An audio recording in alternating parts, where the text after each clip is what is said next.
முத்திரையை பொறுத்தவரையில் மெட்டி ஒலி காயத்ரி அவர்களுக்கு கலைமாமணி விருதானது அறிவிக்கப்பட்டுள்ளது. கிராமிய கலைகளை பொறுத்தவரையில் கலைவாணன் MSc ராதாரவி, கே பாலு ஆகியோருக்கும் கலைமாமணி விருதானது அறிவிக்கப்பட்டுள்ளது. 2023ஆம் ஆண்டு பொறுத்தவரையில் இயற்தமிழ் கலைஞர் கே ஜீவபாரதிக்கு இயல் பிரிவில் கலைமாமணி விருதானது அறிவிக்கப்பட்டுள்ளது. நாடக பிரிவில் ஜோதி கண்ணன், பழம்பெரும் நாடக நடிகர் ஜோதி கண்ணன், விழிப்புணர்வு நாடக நடிகர் தேவநாதன் ஆகியோருக்கும் கலைமாமணி விருதானது அறிவிக்கப்பட்டுள்ளது.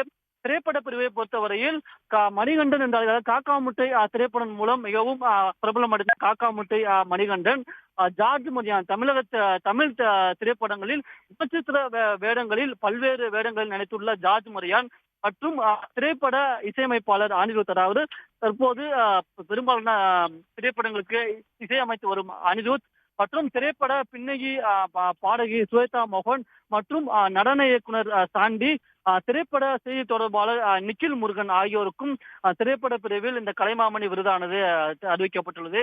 இசை நாடகத்தை பொறுத்தவரையில் ARR கண்ணன் ஆகியோருக்கும் RM தமிழ்ச்செல்வி ஆகியோருக்கும் இந்த 2023ஆம் ஆண்டுகளுக்கான இந்த கலைமாமணி விருதானது அறிவிக்கப்பட்டுள்ளது. இதே போன்று 3 சிறப்பு விருதுகளும் அறிவிக்கப்பட்டுள்ளது. இயல் பிரிவில் பாரதியார் சிறப்பு விருது முனைவர் எழுத்தாளர் முருகேச பாண்டியனுக்கு வழங்கப்பட்டுள்ளது. MS சுப்புலட்சுமி, அதாவது இசைப்பிரிவில் MS சுப்புலட்சுமி விருது பத்மபூஷன் டாக்டர் KJ யேசுதாஸ் அவர்களுக்கு வழங்கப்பட்டது. KJ யேசுதாஸை பொறுத்தவரையில் தமிழக அந்த தமிழ் திரைத்துறையில் மிகவும் பழம்பெரும் பின்னணி பாடகராகவும் பல்வேறு பாடல்களை பாடியுள்ளார். நாட்டிய பிரிவில் பால சரஸ்வதி விருது பத்மஸ்ரீ முத்து கண்ணம்மாள் அவர்களுக்கும் வழங்கப்பட்டுள்ளது. இதே போன்று 2 சிறந்த கலை நிறுவனங்களுக்கான விருதும் வழங்கப்பட்டுள்ளது. அதன்படி சிறந்த கலை நிறுவனத்தின் விருதானது சென்னை ராஜா அண்ணாமலை மன்றத்தில் இயங்கி வரும் தமிழ் இசை சங்கமத்திற்கு வழங்கப்பட்டுள்ளது. சிறந்த நாடக குழுவானது மதுரை மாவட்டம் பாலமேட்டில் இயங்கி வரும் கலைமாமணி MR முத்துசாமி நினைவு நாடக மன்றத்திற்கு வழங்கப்பட்டுள்ளது.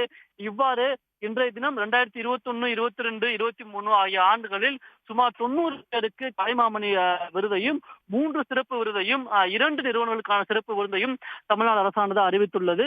இந்த விருது வழங்கும் விழாவானது அடுத்த மாதம் சென்னை கலைவாணர் அரங்கில் நடைபெற உள்ளது. தமிழ்நாடு முதலமைச்சர் MK ஸ்டாலின் இந்த விழாவில் கலந்து கொண்டு அந்த விருது பெற்ற அனைவருக்கும் இந்த விருதுகளையும் அதற்கான கேடையும் பாராட்டு பத்திரிகையும் உள்ளிட்டவற்றை வழங்க உள்ளார்.